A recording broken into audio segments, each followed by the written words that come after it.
Welcome to my channel. இன்னைக்கு பார்க்க போகிற ரெசிபி பூண்டு குழம்பு. வாங்க பார்க்கலாம்.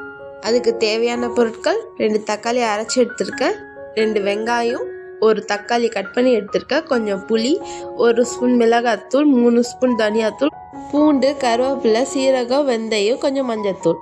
இப்போ ஒரு பாத்திரம் வச்சுக்கலாம், அதில் எண்ணெய் ஊற்றிக்கலாம்.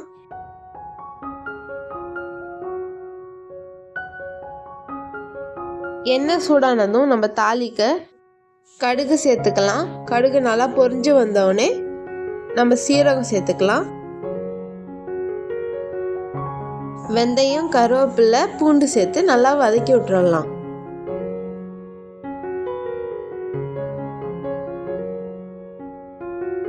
இப்போ நம்ம வெங்காயம் சேர்த்துக்கலாம்.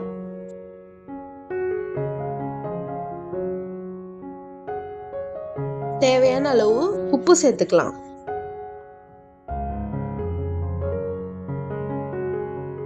இப்போ நம்ம கட் பண்ணி வச்ச தக்காளியை சேர்த்துக்கலாம். சேர்த்து நல்லா வதக்கி விட்டுறலாம்.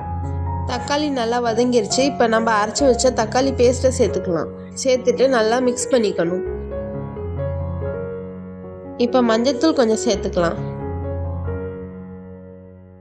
நெக்ஸ்ட்டு மிளகாத்தூள், தனியாத்தூள் சேர்த்து நல்லா மிக்ஸ் பண்ணிக்கலாம்.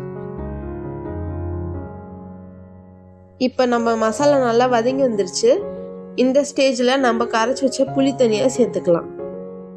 சேர்த்துட்டு நல்லா மிக்ஸ் பண்ணி விட்டுறணும். நல்லா கொதி வர வரைய வெயிட் பண்ணணும். பாருங்க, நல்லா கொதி வருது. இப்போ நம்ம பெருங்காயத்தூளை ஆட் பண்ணிக்கலாம்.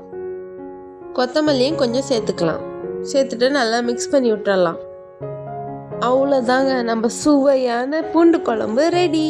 இது உடம்புக்கு ரொம்ப ரொம்ப நல்லது. எல்லாரும் கண்டிப்பாக வீட்டில் ட்ரை பண்ணி பாருங்க. உங்களுக்கு தெரியுமா, பூண்டில் அலிசின்ற மெடிக்கல் ப்ராப்பர்ட்டிஸ் இருக்கறனால நம்மளோட இம்யூன் பவரை அதிகரிக்கும், பிளட் ப்ரெஷரை ரெடியூஸ் பண்ணும், கொலஸ்ட்ராலை கம்மி பண்ணும், நம்மள ஹார்ட்டுக்கு நல்லது. இது ஆன்டி ஆக்சிடென்ட் நிறைய இருக்கறனால கேன்சரு, அல்சைமர் தடுக்க உதவும். நம்ம ஹெல்த்துக்கு ரொம்ப நல்லது. தேங்க்யூ.